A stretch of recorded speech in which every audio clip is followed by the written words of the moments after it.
Story 1. Death of a loved one. I lost my father suddenly at age 24, and it changed me forever, and not in a good way. It's not easy, no matter if you're young or in your 40s. Losing a parent, child, or spouse is a black hole that many can't climb out of and spend their entire lives struggling with. 13 years later, and I still struggle and always will. Story 2. A big emergency, fire, flood, etc. Also, a major emergency in your own home, like someone getting critically ill. Not a lot of people plan and save for things like that. Story 3. Needing serious medical care. So many people don't realize how poor the healthcare system is where they live until they have a serious condition that needs to be treated and have to overcome many obstacles to get treatment. Story 4. Gunfire. Lots of people think it's easy to shoot and be shot at. It isn't. There's a reason the military conducts live fire drills. It's different from shooting shots downrange. When bullets come flying at you, freezing is a biologically programmed response. Story 5. Death. The average person understands it but cannot usually handle witnessing it. For example, they read about a beheading and think, "Wow, that is terrible. Somebody should do something about that." But if they see it firsthand, they lose their mind. Story 6. Accountability. So many people in today's world would rather argue and fight when caught doing something wrong than actually accepting it, apologizing, and moving on. So many people just don't have it in them to accept they made a mistake, let alone apologize. Story 7. Civil war. A lot of people are talking big about revolution or using violence to bring down the current system. They all assume they will live through it, along with their loved ones. The reality of war is so much worse than most people imagine. Story 8. Fighting in a war. Even well above average people can and will be severely affected by that. The consequences later don't discriminate whether you're resilient or not. Story 9.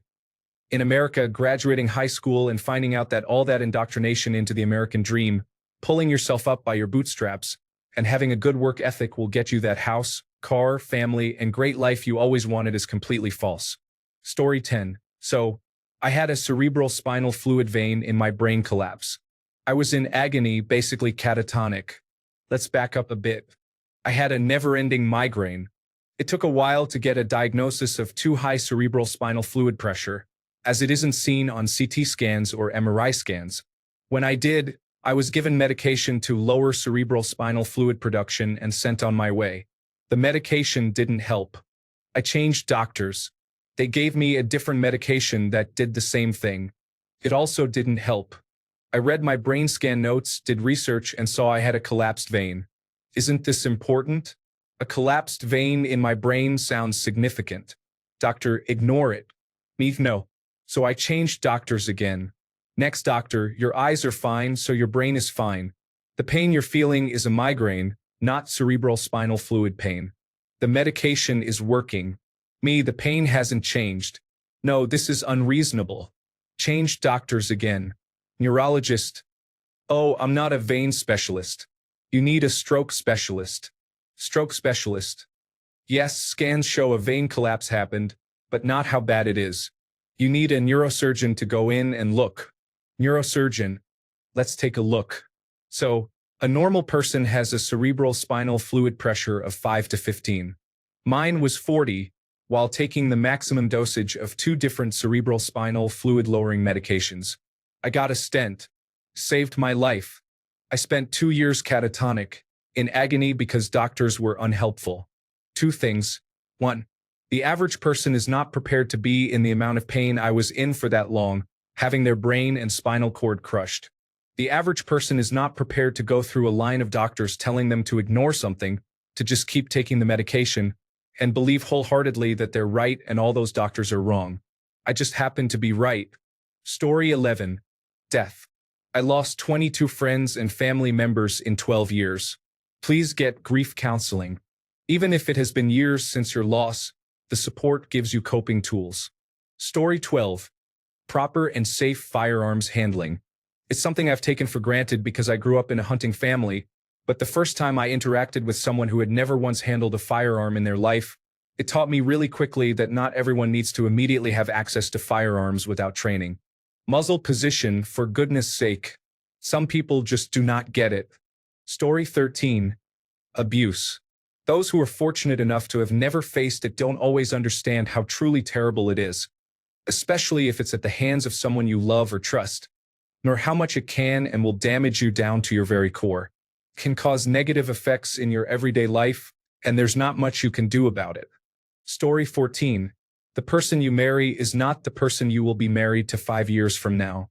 The person you are married to 5 years from now will not be the same person 20 years from now. People change, and you need to keep adding wood to the fire or your marriage is dead. At the same time, the person you are with needs to fulfill your needs as well. It is hard. Most people are not equipped to handle the task of "till death do us part." Story 15. Mexican cartel war, end of the world, 1 versus 1 against Saitama. Random dude sniping them from far away because he mistook you for someone who owes him money. A lot of funny stuff. Story 16. Unexpected loss of job. Even the possibility of a layoff sends people into a frenzy. I have gone through several layoffs because life as a contractor is more suited for me. Just remember this. There is always something, you just have to find it. Usually, it takes me 6 months. Story 17.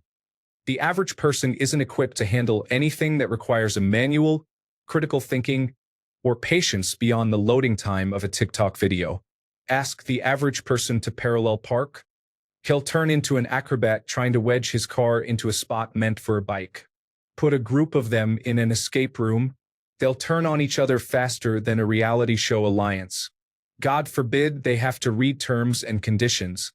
You could hide a clause in there saying, "We now own your soul and firstborn child." And they'd still hit, except faster than a celebrity signs up for another endorsement deal.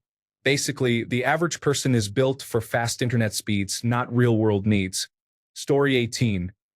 When someone close to us dies, it happens to us all, and it's just devastating each time. I don't think we really get over it, we just get used to the pain. Story 19.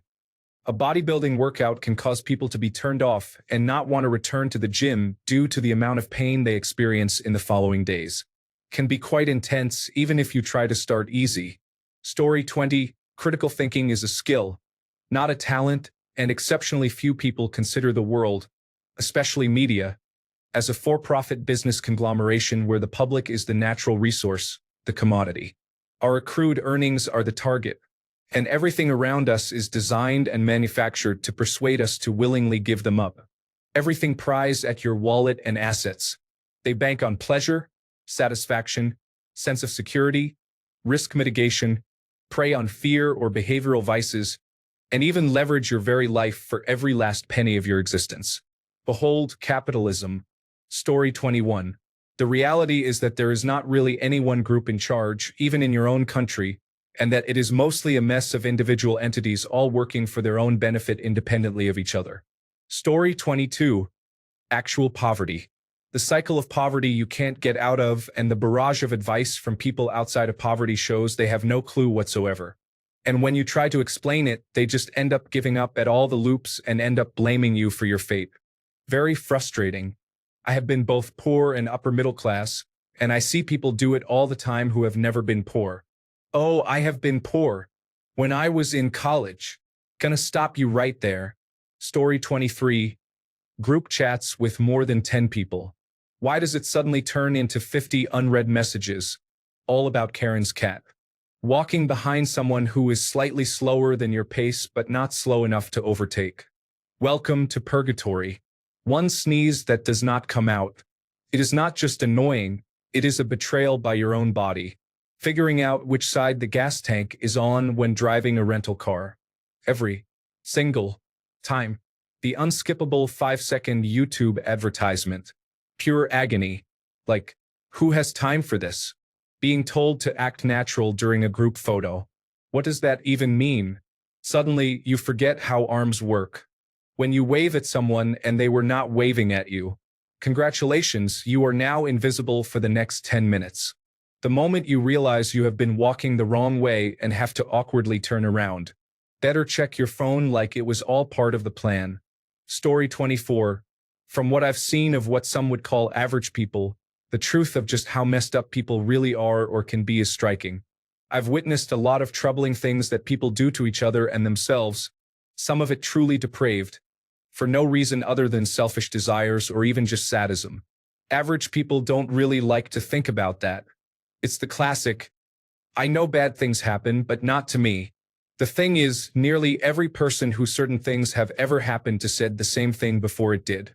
Some people just don't ever see or hear much about how frequently people do atrocious things. They understandably avoid it because it scares them. They're in their bubble.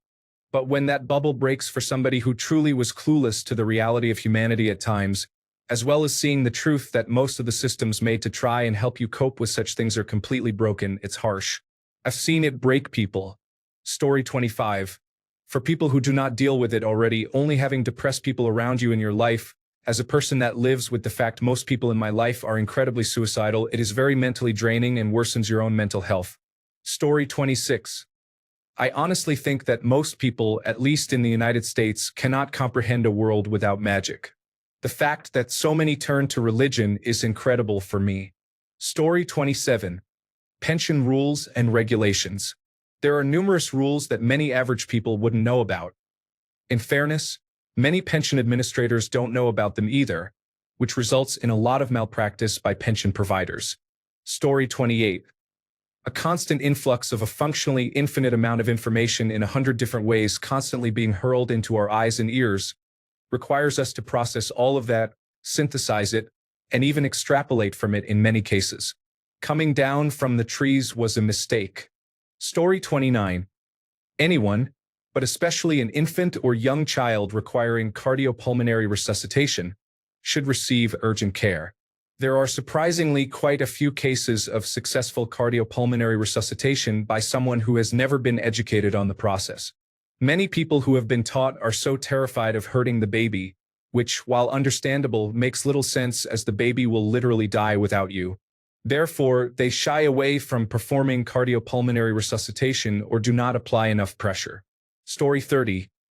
I'm convinced we have way more breakups than we're wired to process. It used to be that 99% of people married somebody in their village when they were young, and maybe, if unlucky, they died, and maybe they'd have a second love at some point. Now it's the norm for people to have had their heart ripped out multiple times by the time they're 30. Story 31. The disappointment of living your life like a checkbox form. College, job, marriage, house, kids, dictated by everyone else.